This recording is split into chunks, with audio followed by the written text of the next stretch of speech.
pues antes que todo, bienvenidos a todos los que están acá de forma presencial. Como seguramente ya saben, el Club de Expertos de Microbiología de Beckman Coulter es un evento mixto. Tenemos a un grupo de personas que están conectados de toda Latinoamérica a través de la web, de la red. Y bueno, en principio agradecerles a todos quienes se dieron el tiempo de acompañarnos en esta sexta ya edición de nuestro Club de Expertos de Microbiología para Beckman Coulter y ahora desde México. Para nosotros es un gran gusto, un gran placer, un gran honor poder transmitir desde México y poder seguir incrementando y consolidando los conocimientos en el tema de microbiología.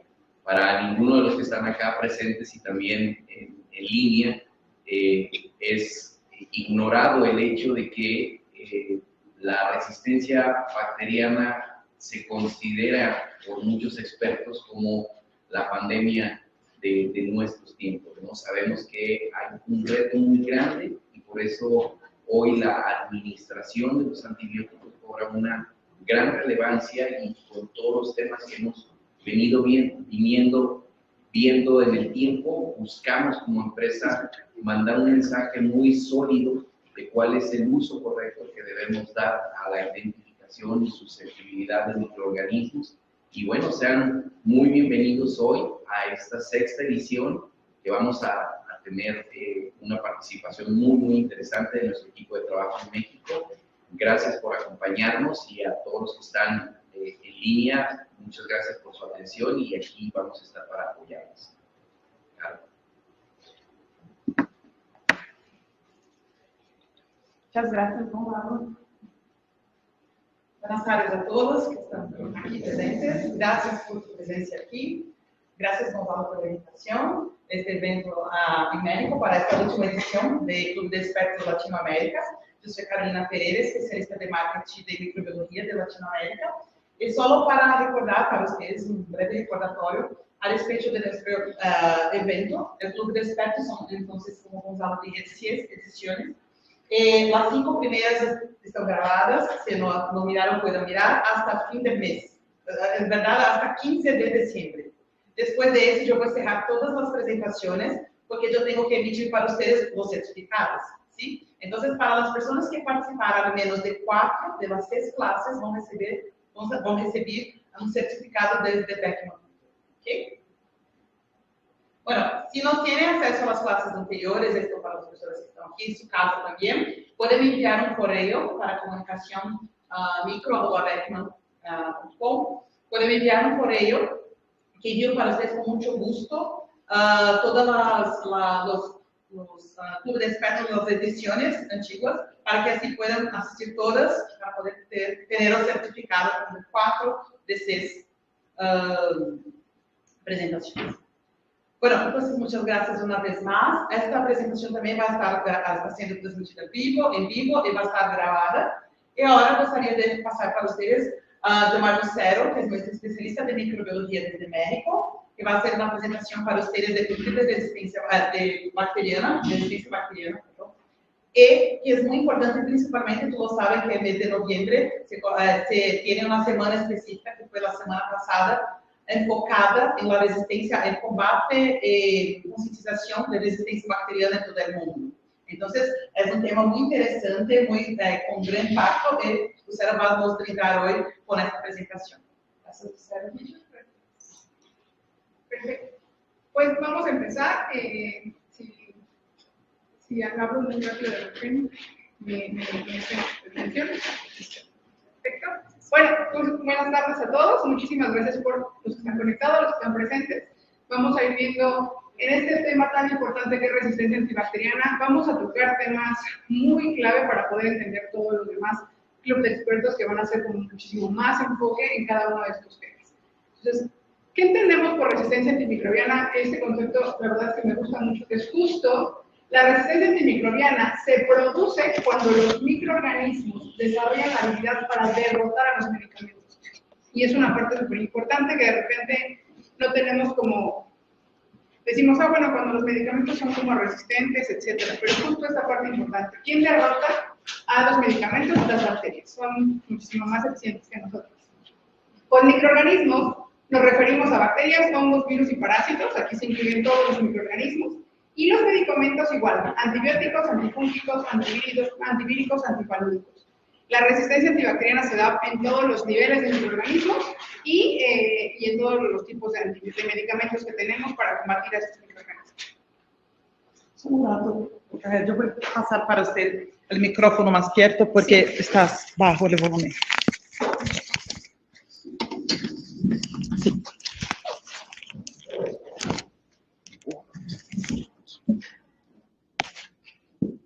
Perfecto. Ya nos escuchamos. ¿Me escuchan bien? ¿Todo muy bien? Bueno, muy bien. Entonces, resistencia bacteriana es prácticamente la capacidad de la bacteria para sobrevivir a las concentraciones terapéuticas utilizadas de los distintos antibióticos. Y es un tema muy importante. Tenemos o vamos a dividir este tipo de resistencia bacteriana, ya enfocándonos en las bacterias, en tres, que es panresistencia, o multiresistencia, perdón, resistencia extendida y panresistencia. La multiresistencia es prácticamente cuando de todos los grupos de antimicrobianos que tenemos disponibles, al menos 3 grupos es resistente la bacteria. Resistencia extendida, cuando solamente uno de los grupos queda como sensible y todos los demás son resistentes. Y panresistencia es cuando la bacteria es resistente a todos los grupos de antibióticos que existen. Esto se debe de clasificar solo si fueron probados todos los grupos de antibióticos, ¿ok? Porque de repente no se puede no probar un grupo y de mi antibiograma digo, pues solo es panresistente cuando en realidad, no sé, no hemos probado colistina o algún otro antibiótico importante. Entonces, aquí hay algo muy importante, que es justo. ¿Qué ha contribuido a que la resistencia bacteriana aparezca? Principalmente la presión selectiva. ¿En qué se da la presión selectiva? Tenemos 3 puntos. Utilización generalizada de antimicrobianos, uso de dosis o duraciones inadecuadas, que es un tema bastante importante, y el desconocimiento de los perfiles de sensibilidad del hospital o del área en el que yo estoy trabajando. A veces no tenemos como pensamos que, no sé, en nuestro laboratorio a lo mejor simplemente yo emito resultados, pero a final de cuentas, quien da los antimicrobianos o da la medicación, tenemos que tener como una conciencia muy clara cuál es el perfil de resistencia de mi hospital. No es lo mismo si yo lo comparo con un perfil de resistencia en México y busco este tipo de gráficos o referentes para México, si lo comparo solo con mi unidad hospitalaria. Es una parte muy importante. ¿Cuáles son las acciones preventivas a realizar? Prácticamente detectar patrones de resistencia, que es algo que hacemos dentro de la práctica clínica, controlar los brotes de cepas resistentes, es decir, identificarlos y controlarlos, prevenir la dispersión y el desarrollo de nuevos fármacos y métodos de detección. Creo que con el tema de desarrollo de nuevos métodos vamos a decir que bastante bien. Podrían, evidentemente, no ser tan económicos y no estar tan disponibles, mas, sin embargo, el tema del desarrollo de nuevos fármacos es un tema bastante complejo. ¿Por qué? Porque se desarrolla un nuevo fármaco, podría ser el día de hoy, y lleva de estudio 3 años, y una vez saliendo de alguna manera al comercio general, pues ya tenemos alguna presencia de resistencia. Entonces, las bacterias desarrollan resistencia bastante rápida. Hay algo muy importante que tenemos que tomar en cuenta, que hoy día es necesario que en todos los ambientes hospitalarios, clínicos hospitalarios, sé que en los laboratorios tal vez privados no vamos a poder manejarlo, pero a veces sí es muy común que nosotros básicamente podemos dar esta información a los lugares a los que nosotros le procesamos, y son los programas de manejo de antibióticos. Estos programas de manejo de antibióticos lo que buscan es esto que está marcado en rojo. Elegir obtener al paciente correcto, con el antibiótico correcto, la vía correcta, la dosis correcta y la duración correcta. Eso es lo que busca un programa de manejo de antibióticos. Yo tengo que identificar que el paciente realmente necesita ese antibiótico, qué antibiótico es el correcto, la duración y finalmente, pues, la dosis que yo tengo que dar. Y aquí hay algo muy importante. El laboratorio, que a veces pensamos que no tenemos mucha injerencia sobre los programas de manejo de antibióticos, creo que es la parte fundamental de todo este proceso, porque es todo el manejo de muestras, como lo hemos venido viendo en el proceso de la muestra, la elección del microorganismo, el proceso en los equipos automatizados y finalmente la emisión del reporte. Entonces es una parte muy importante a tomar en cuenta en este proceso. En el resumen de esta primera parte, para cerrar como este primer tema, entonces, la resistencia bacteriana lo vamos a agrupar en 3 categorías de resistencia o 3 niveles de resistencia. La multiresistencia, resistencia extendida y panresistencia. La que más nos preocupa obviamente es la panresistencia porque es ya una acción inmediata, más sin embargo, si tenemos bacterias multiresistentes, creo que es el momento adecuado de tener como un tratamiento correcto en los laboratorios de hospitales clínicas y también de laboratorios particulares. Vamos a hablar del tema del diagnóstico microbiológico in vitro y la parte importante donde nosotros obviamente tenemos mucha injerencia. El proceso del diagnóstico microbiológico vamos a dividirlo en 3 etapas.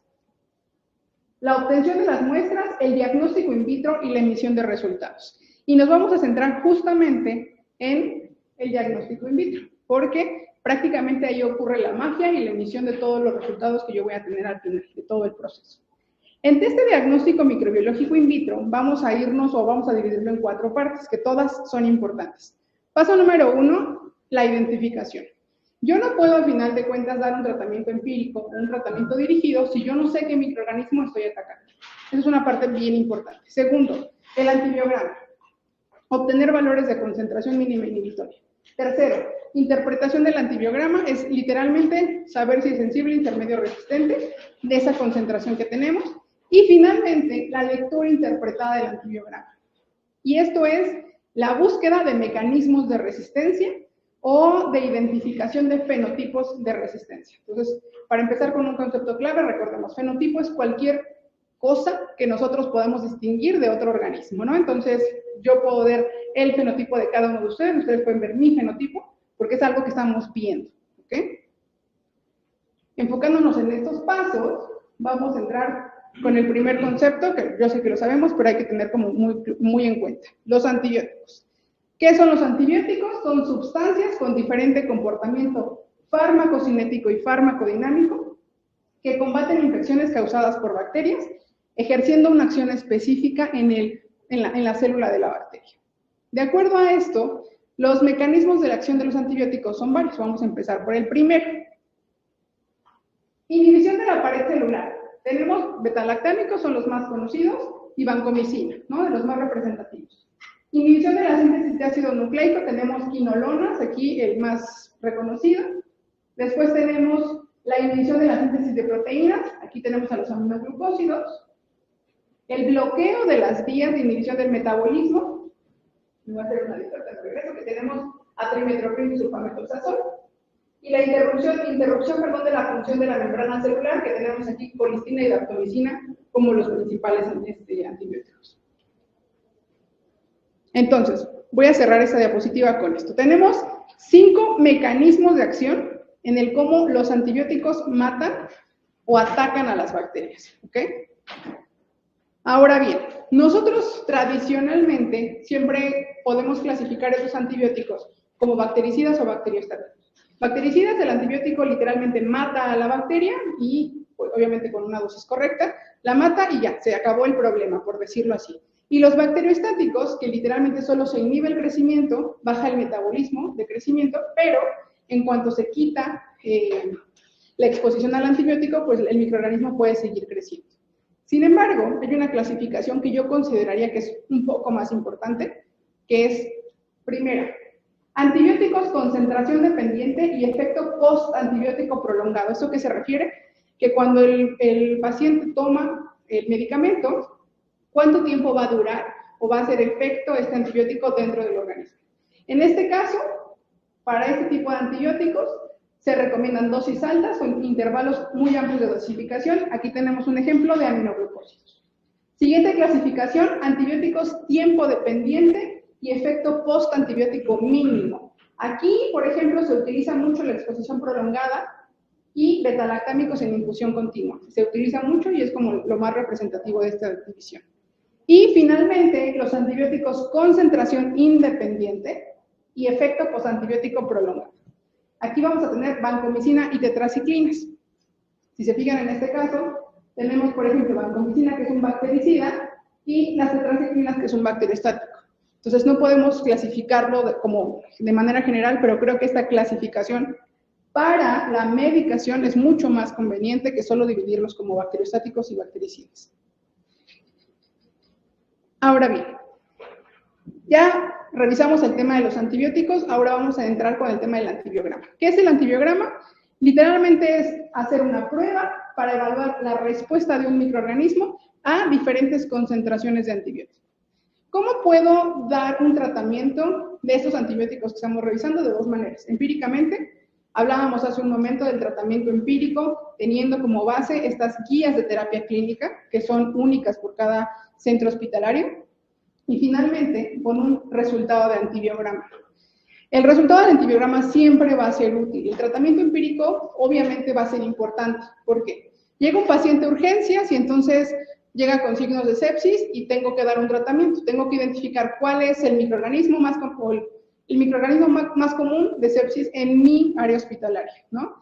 Tal microorganismo. Ok, ¿cuál es el perfil de resistencia? Tanto. Entonces le voy a dar como una guía de terapia este antibiótico y a partir de eso tomo las muestras que necesito y al final, con el antibiograma, escalo o desescalo.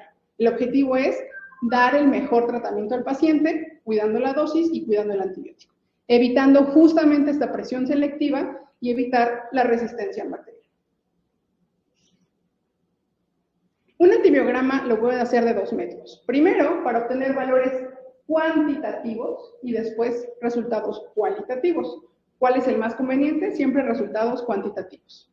Y aquí vamos a obtener valores de concentración mínima inhibitoria. Aquí está el concepto general de lo que es una concentración mínima inhibitoria, pero el concepto que nosotros conocemos muy particularmente es la concentración más baja a la que visualmente ya no detecto crecimiento, ¿no? Que es donde dejó de crecer, podemos decirlo así, el microorganismo, aunque en realidad sigue habiendo un poco de crecimiento. Y Kirby-Bauer, que solamente me va a dar a los de inhibición, que yo voy a pasar directo a una interpretación del antibiograma. ¿Qué es la interpretación del antibiograma? Estos valores de concentración mínima inhibitoria, según los organismos internacionales que para nuestra región en su mayoría es CLSI, me definen, mira, para ampicilina en enterobacterias, entonces la concentración tal va a ser sensible, intermedio o resistente. Esta es la manera o prácticamente lo que yo hago para hacer la interpretación de mi antibiograma. Ahorita ya hay 4 clasificaciones, que es sensible, susceptible, dosis dependiente, intermedio y resistente. Y la lectura interpretada del antibiograma, que es la parte, considero yo, más importante de todo el flujo de emisión de un resultado de un paciente. La lectura interpretada del antibiograma no es más que la búsqueda del fenotipo de la bacteria. ¿Para qué? Yo no sé, esta bacteria que estoy teniendo en mi equipo, como un resultado final, me está diciendo que es una Pseudomonas aeruginosa, pero me está dando resistente a algunos antibióticos, sensible a otros. Yo no sé, o a lo mejor no me acuerdo, o no tengo mucha conciencia de eso, si Pseudomonas aeruginosa tiene una resistencia natural. Y a lo mejor estoy probando un antibiótico que no debo de reportar, porque de manera natural va a ser resistente. O yo no sé si tiene un mecanismo de resistencia que va a generar que in vivo con el paciente ese medicamento no sea funcional. Un resultado in vitro siempre me va a dar resultados lo más cercano a la realidad, más sin embargo, la bacteria no está en esta interacción con el organismo. Por lo tanto, las características que va a presentar in vitro podrían no ser las más certeras que podamos encontrar. Lo que busca esto es hacer pruebas o analizar el fenotipo de la bacteria. El fenotipo, en este caso, para nosotros, va a ser los valores de concentración mínima inhibitoria. Esos valores de concentración se comparan con una, en este caso, hay un software que nosotros tenemos que se llama Alertex, que hace la comparativa de los valores de concentración y va a buscar si hay algún comportamiento con algún mecanismo de resistencia. Un ejemplo claro. Una enterobacteria. Vamos a poner Escherichia coli, que es la más común, que todos conocemos. Yo obtengo un resultado de cefalosporinas de primera, segunda y tercera generación resistente y penicilinas con inhibidores sensibles. Y entonces tengo cefalosporinas de tercera o cuarta, algunas cefalosporinas de tercera o cuartas sensibles, perdón. Y entonces yo digo, pues yo libero mi resultado. Pero resulta que hay antibióticos marcadores que me están diciendo, oye, tienes una beta-lactamasa de espectro extendido, pero ¿Vas a liberar tu resultado así? Cefalosporinas de primera, segunda generación resistentes y los demás sensibles. O sea, lo quieres hacer y en realidad ahí obviamente el software y las pruebas que contienen los paneles me van a ayudar a modificar ese resultado. Pero eso es lectura interpretada del antibiograma. Es decir, yo tengo que ver y evaluar que tu bacteria cumplas o que no tengas algún otro mecanismo que impida que el tratamiento al paciente sea satisfactorio. Yo no te puedo liberar un resultado con cefalosporinas de tercera o cuarta sensibles cuando sé que tienes una beta-lactamasa y estas deben de ser resistentes, porque lo que va a pasar es que el médico va a dar el tratamiento y entonces este no va a ser efectivo. Y lo que va a causar es resistencia bacteriana. ¿Okay? Entonces, ¿en qué se basa la lectura interpretada del antibiograma? Básicamente, aproximación al mecanismo de resistencia, detección de patrones inusuales y cambio en la conducta terapéutica. Y se va a basar en 5 pilares: el paciente, el microorganismo, los fenotipos de resistencia, la epidemiología local y los fármacos marcadores. Todo eso tiene que ir como trabajando a la par para que todo el resultado que yo emita y los reportes estadísticos que yo entregue sean realmente convenientes. En resumen de toda esta parte, para poder cerrar esta parte del tema, básicamente el proceso microbiológico in vitro, en el caso del antibiograma, nos permite conocer el comportamiento del microorganismo, identificando el fenotipo. La elección del tratamiento con los antibióticos depende de todo esto. ¿Cuál es el microorganismo? ¿Cuál es su concentración y su interpretación? ¿Qué tipo de muestra es? ¿Cuál es la clasificación de acción del antibiótico? ¿Y cuál es el perfil de resistencia hospitalaria? Es decir, un antibiograma no solo tendría que guiarse por si es sensible o resistente, porque a veces hay en algunos casos de panresistencia, por ejemplo, pues todo sale resistente, y entonces ustedes creen que no le dan nada al paciente, lo que hacen es combinación de antibióticos, con dosis súper altas y exposición continua. Vamos a entrar ahora a la parte ya como tal de resistencia bacteriana y del flujo de los antibióticos. ¿De dónde viene la resistencia bacteriana? O sea, de repente podemos creer que solo se identificó o se originó en un hospital. La respuesta es no. Viene desde agricultura. No sé, para el año 2010, 2015, incluso 2018 hay reportes de un exceso de uso de antimicrobianos porque se observó que para los animales aumentaba su peso. Entonces, el exceso de antibióticos en los animales, de repente pensamos, pues ya, ¿no? O sea, el animal, pues, pasa lo que tiene que pasar con el animal, después nosotros comemos la carne y no pasa nada, y en realidad se quedan ahí muchos de estos factores. Al final de cuentas es todo un proceso. ¿O qué más pasa? Los animales, pues, hacen el baño y todo eso va a todo el tema de lo que nosotros estamos consumiendo, agricultura, ganadería, etc.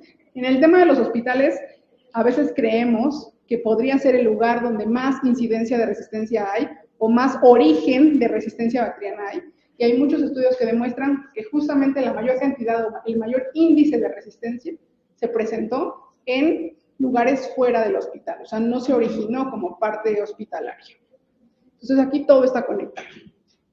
Y esa es una parte muy interesante, es un infograma que les compartimos también hace una semana, que es justo cuándo inició o cuándo se lanzó o se descubrió un antibiótico y en qué momento empezó a identificarse la resistencia bacteriana, resistencia a ese antibiótico. Voy a hacer el tema muy concreto con colistina.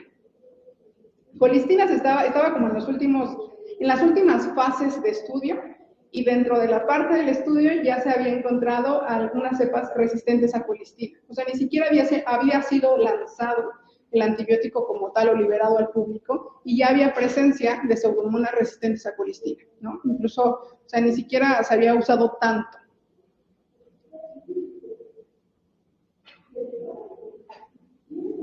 De acuerdo a todo este proceso que hemos estado viendo, vamos a poder dividir esta resistencia bacteriana en dos: la resistencia natural y la resistencia adquirida. ¿Okay? La resistencia natural es una condición natural del microorganismo. Así nacen, son características muy específicas, por cierta característica de la célula o simplemente porque adquirieron un gen y de generación en generación se va pasando. Ejemplos que tenemos: Klebsiella pneumoniae produce naturalmente beta-lactamasas y entonces es resistente a ampicilina y a amoxicilina de manera natural. O la resistencia vancomicina en todos los gram negativos, ¿no? De repente, oye, ¿por qué no uso vancomicina en gram negativos? Por la pared celular prácticamente, pero es de manera natural resistente. Y la resistencia adquirida.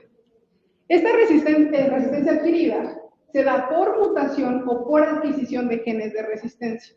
Mutación es a partir de la exposición. O sea, yo tengo ahí una piedrita que me está moleste y moleste y moleste, y entonces, pues lo que hago es defenderme, yo no quiero morirme, ¿no? Entonces, lo que hace la bacteria es generar resistencia. Y por mutación, por adquisición de estos genes que se llaman plásmidos, transposones o integrones. Esta es una tabla de CLSI que nos habla justamente de la resistencia natural de las bacterias. Son tablas que vienen en los manuales de CLSI. Aquí les puse el ejemplo de los no enterobacteriales. Tenemos acá Xenotrophomonas maltophilia. Me gusta mucho este ejemplo porque a veces nos dicen como, oye, pero solamente tengo el resultado de 2 antibióticos para Xenotrophomonas, ¿por qué no tengo más antibióticos? Porque son resistentes de manera natural, o sea, no hay manera. Yo puedo liberarte el resultado y no tiene caso porque la bacteria no los va a utilizar, entonces no tiene caso que lo haga. De repente me dicen, es que ya sale resistente. Pues sí, porque es el único antibiótico disponible y ya generó resistencia, entonces no tenemos más opción que hacer combinación terapéutica.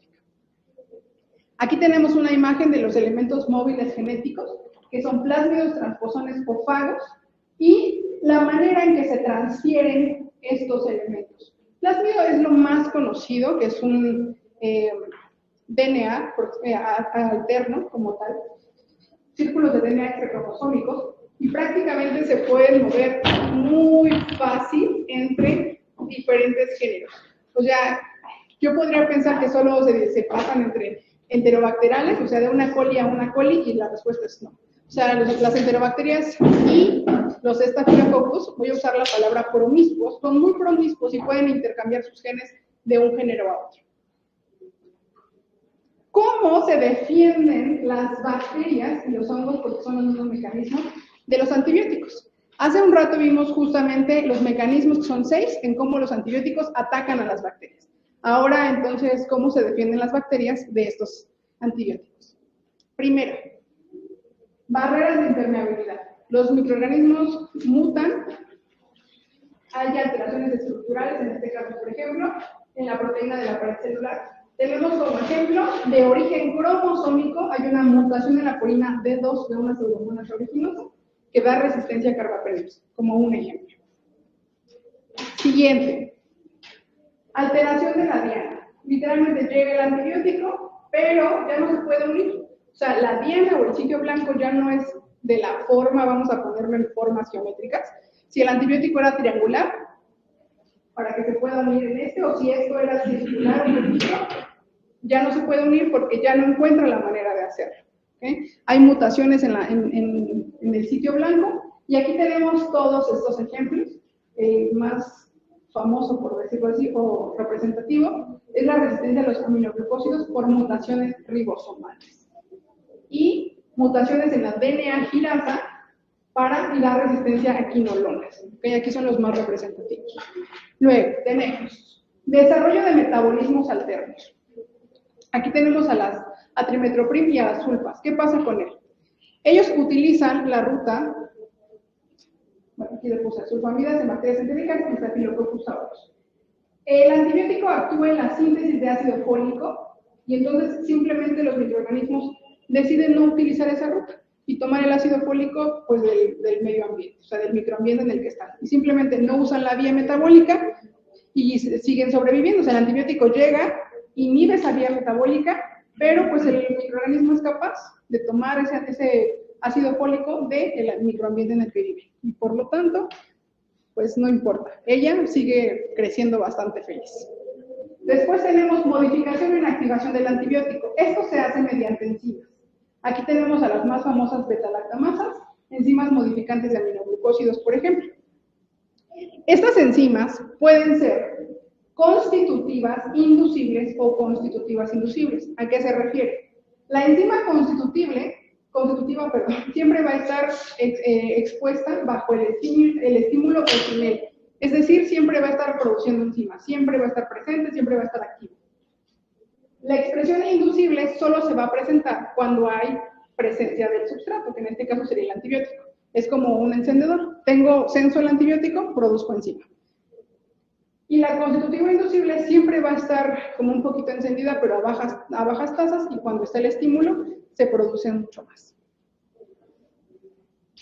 En los gram positivos suelen ser, este origen de las enzimas, suelen ser plasmídicas, es decir, de origen plasmídico, inducibles y extracelulares. Es decir, siempre las enzimas van a salir de la bacteria para poder desintegrar al antibiótico. Y en los gram negativos son tradicionalmente de origen plasmídico o por transposones y son constitutivas y periplásmicas. Siempre van a atacar alrededor de la célula, no van a salir de ella. Y las bombas de flujo, que podría decir que son mis favoritas, porque en realidad confieren la resistencia a casi todo lo que nosotros conocemos como desinfectantes. Cuando una bacteria, todas las células bacterianas tienen bombas de flujo, las utilizan para muchas funciones. Pero cuando se activa toda la maquinaria celular para poder expulsar los antibióticos activamente de la célula, estamos perdidos, porque ya es una expulsión continua, la bacteria simplemente hace lo que le da su gana y sigue sobreviviendo. Lo que busca es sobrevivir. Aquí tenemos un ejemplo: resistencia a tetraciclinas, cloramfenicol, quinolonas, beta-lactámicos, antisépticos y desinfectantes. Un tema muy interesante es que los plásmidos no solamente llevan un mecanismo de resistencia enzimático o para producción de beta-lactamasas. Normalmente estos plásmidos codifican para distintos mecanismos de resistencia. A veces pensamos que la resistencia es evolutiva, es decir, empieza con una resistencia en penicilinas, luego en cefalosporinas y luego carbapenems. No, o sea, pueden adquirir directo una resistencia a carbapenems y entonces ya no ser funcionales ninguno de los otros beta-lactámicos. Entonces, sí, no son como en un grado hacia arriba, simplemente adquieren lo que ellos pueden para sobrevivir. De acuerdo a esto que vimos de los mecanismos, vamos a revisar los mecanismos de resistencia más comunes. Esta información la sacamos de CDC, que justamente muestra 3 niveles de amenaza. Este último reporte es del 2019 y hubo una actualización en el 2022. Es lo más nuevo que saca CDC. Primero, el nivel de peligro en alerta. Tenemos a Streptococcus resistente a eritromicina y Streptococcus resistente a clindamicina. Estas flechitas rojas que están aquí es la actualización de 2022, donde post-COVID reportan una mayor incidencia de ese mecanismo de resistencia, de ese fenotipo.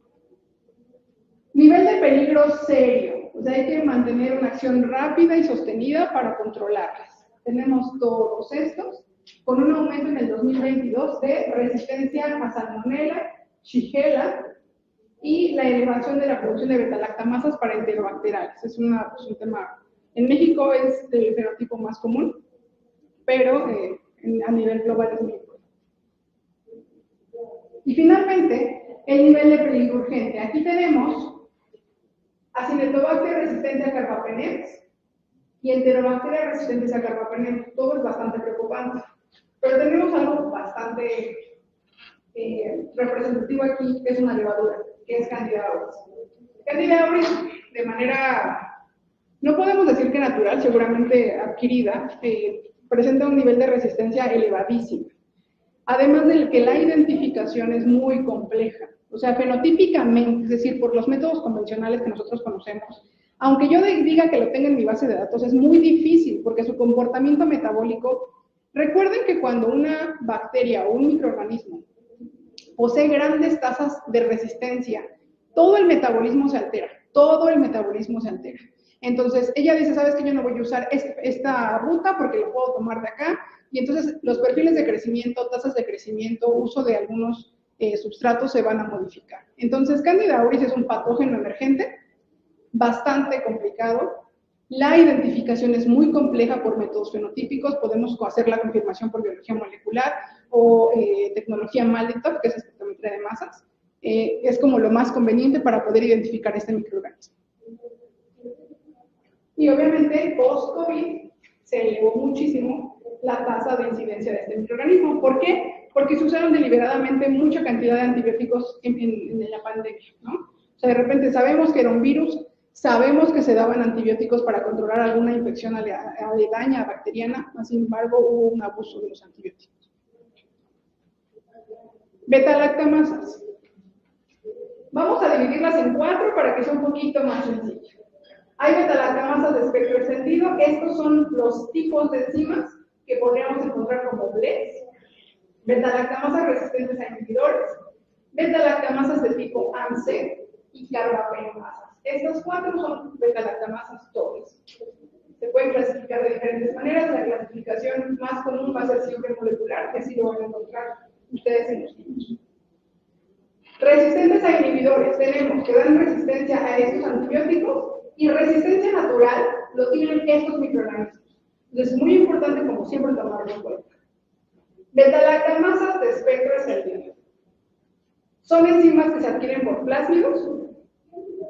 Tienen la capacidad de hidrolizar o simplemente no utilizar este tipo de antibióticos. Son inhibidas por carbapenems, es decir, los carbapenems aquí siguen siendo funcionales. Y inhibidas parcialmente, obviamente, por los inhibidores.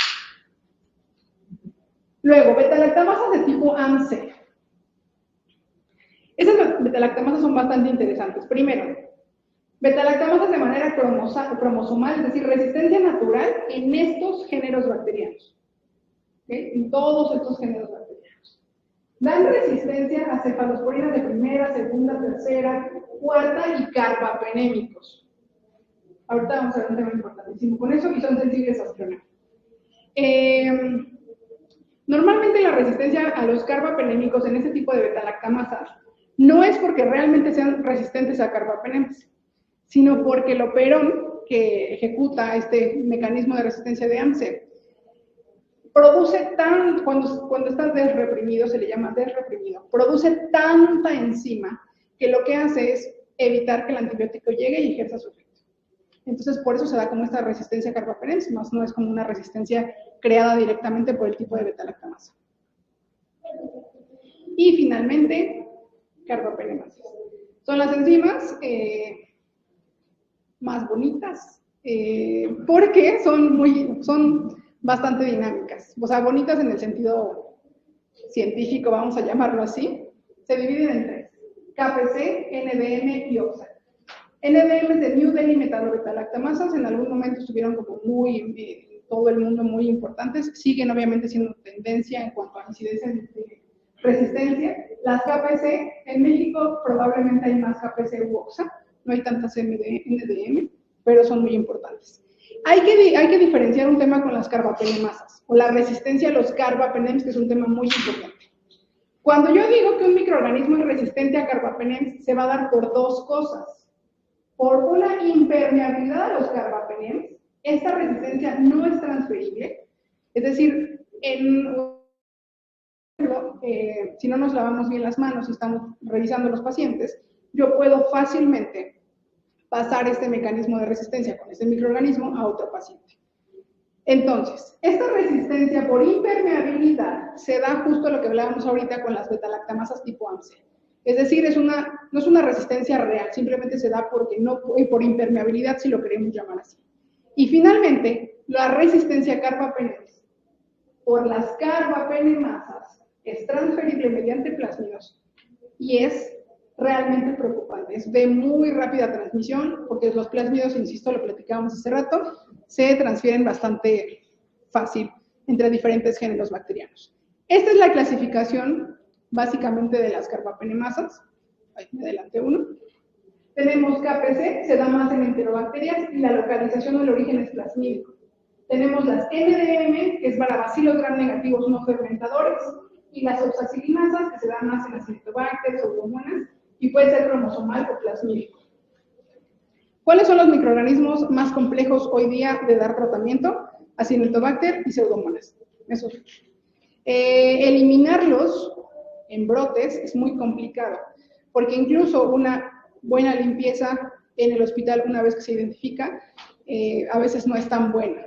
Es decir, sobreviven a la limpieza fácilmente, pueden sobrevivir en superficies, entonces es muy difícil. Otro mecanismo que es MRSA, ese es el nombre que es Staphylococcus aureus meticilino resistente, no solo aplica para Staphylococcus aureus. Vamos a englobarlo para todos los estafilococcus. En este caso, lo que hace es crear o montar una proteína de unión a la penicilina que le llaman 2A, codificada por un gen que se llama MECA. Lo que hacen estas enzimas, prácticamente llega el antibiótico, se une a esta proteína, le une a penicilinas, y pues como ya rompió un poquito la pared celular, lo que hacen estas proteínas mutadas es utilizar un poquito de ese material que se desprendió de la pared para volver a reparar la célula desde dentro. Y obviamente este es uno de los mecanismos más importantes. En Estados Unidos, por ejemplo, es del que más se habla.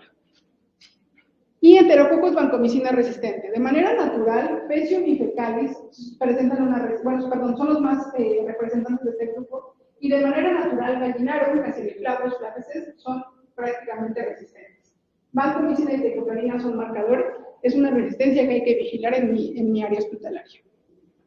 Como conclusiones de este tema, el éxito terapéutico es multifactorial, no solo depende de dar una elección por sensible, intermedio, resistente, va a depender del mecanismo, antibiótico, tipo de paciente y la infección que esté presentando ese paciente. El valor de MIC más bajo no siempre indica la mayor actividad del antimicrobiano.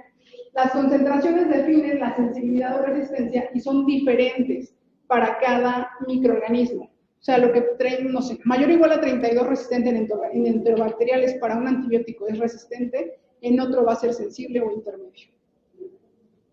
Y finalmente, importantísimo conocer la microbiota hospitalaria, crear guías de tratamiento empírico para escalar o descalar el tratamiento y elegir conscientemente de acuerdo a todos estos factores que hemos revisado en la sesión.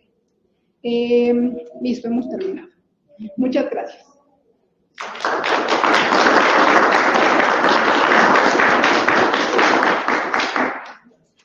Vamos a empezar con las personas que están aquí. ¿Tienen preguntas? Si no, yo voy a ver para sí. Sabe que tiene mucho ya. Muy bien.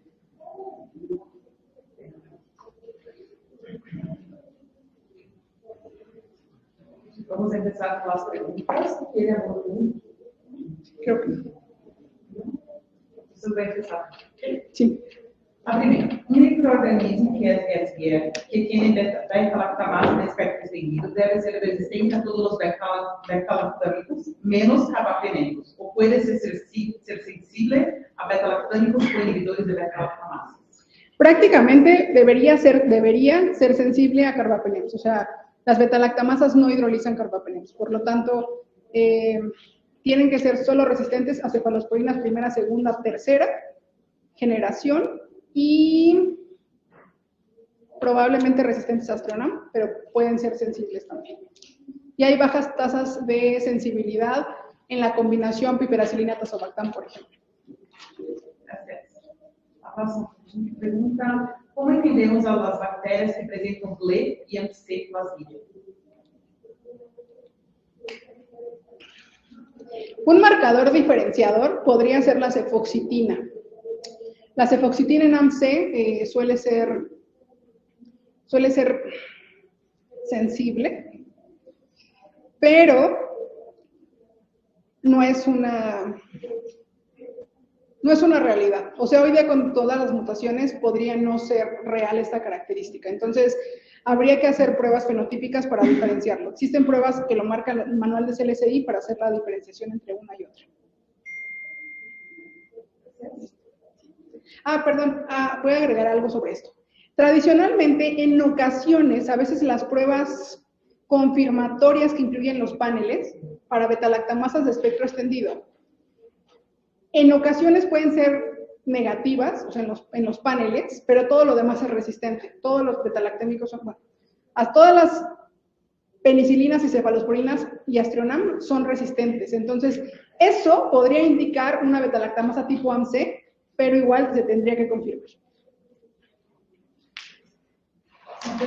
Sí. Cuando, por ejemplo, en un panel tenemos proteos viables, no muestran todos los antibióticos de todas las en el resultado de MIC.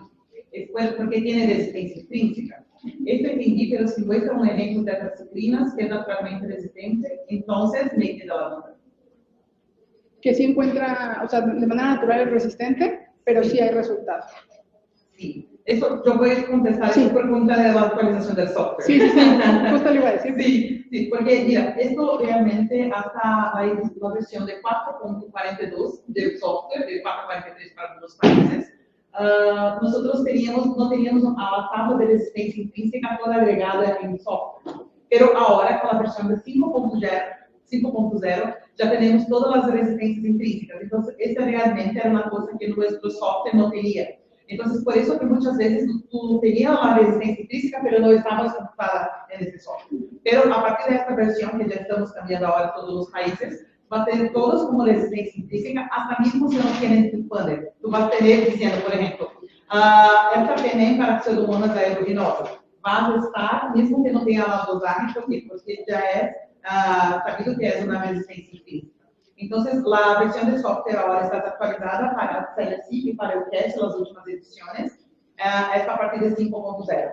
En ese caso, que estás me preguntando, sí, algunas veces no se aparece la interpretación, porque tenemos algunos casos que no tienen interpretación de CLSI o el CASH, y también algunas cosas que podemos tener de limitación de la técnica. Entonces, por ejemplo, colistina con Acinetobacter, nosotros sabemos que no funciona en la automación.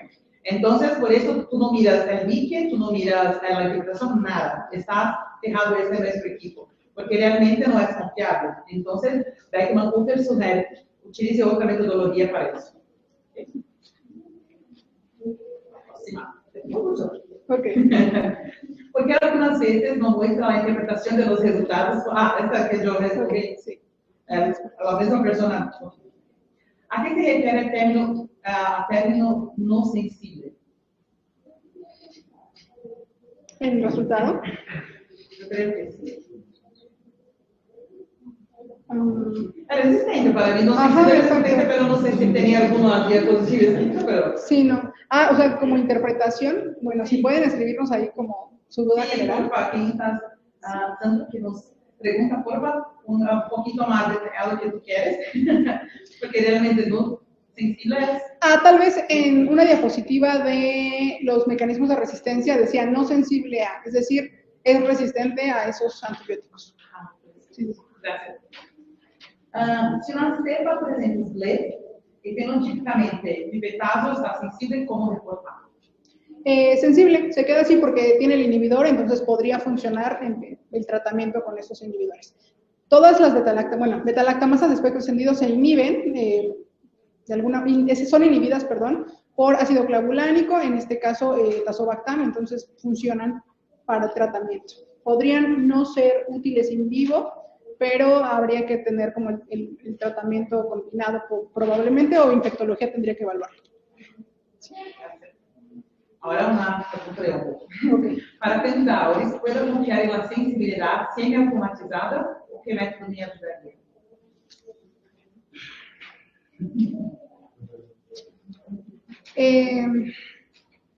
La referencia, incluso por CDC, para antibiograma de Candidauris es hacerlo de manera manual, con los antibióticos que pide o validados para el género de Candida por manual de CDC, que son 3 de manera, sí, 3 por Kirby-Bauer.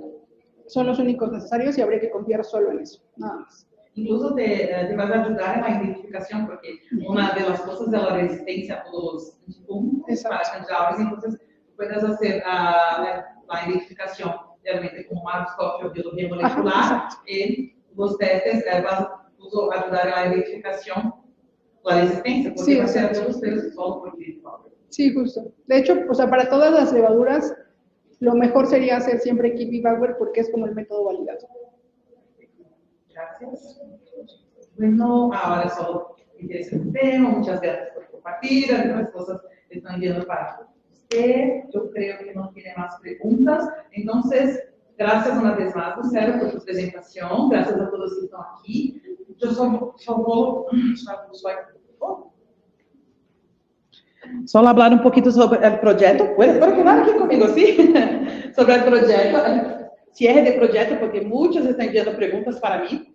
A respecto, entonces, hasta el 1 de diciembre, tú puedes mirar todas las clases para tener acceso al certificado. Puedes mirar después hasta el fin de año, pero no vas a computar como la certificación, ¿sí? Entonces, hasta 1 de diciembre puedes mirar todo eso.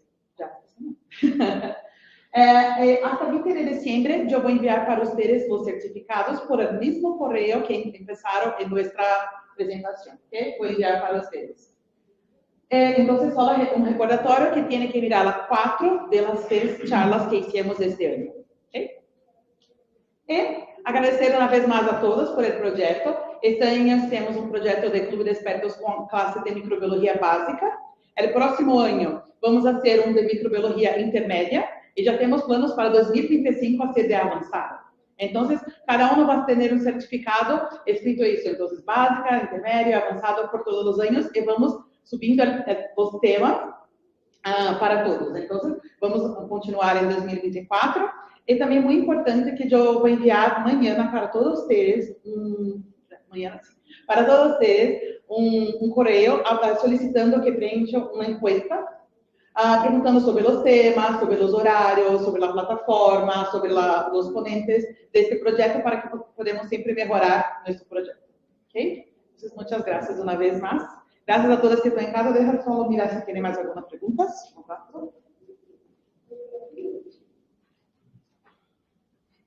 Entonces voy a dejar la transmisión. Muchas gracias a todos que están presentes.